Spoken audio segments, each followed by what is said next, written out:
And people gathered at Philadelphia's Rittenhouse Square to remember the victims of Sandy Hook and to seek an end to the gun violence all across our country. Eyewitness News reporter Kimberly Davis was there.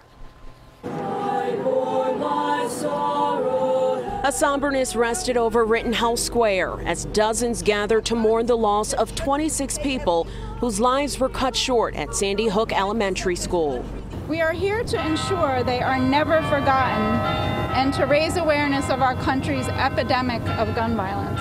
December 14th, 2012 is a painful day in our country's history, and some living in Philadelphia now remember living through that moment in Connecticut. I was in 9th grade 6 years ago when my principal sent us into lockdown. A symphony of ringtones and vibrations began, followed by a burst of rumors in front of and behind me.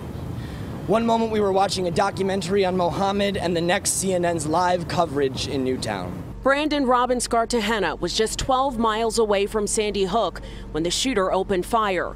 Brandon now attends LaSalle University and believes more needs to be done to curb the gun violence. It's time to challenge funding, and it's time to challenge money, because this country is led by money. Others like Roz Pichardo, a survivor of an attempted murder, says the change needs to come from our legislators. Well, I think the gun laws need to change. I mean, there's a lot of things in legislation that need to be on the board and that's not. And people need to learn how to speak up and speak out against gun violence.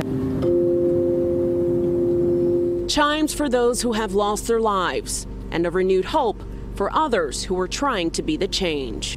Brandon tells us he is in the process of creating a Students Demand Action group on the campus of LaSalle University. For now at Rittenhouse Square, I'm Kimberly Davis, CBS 3 Eyewitness News.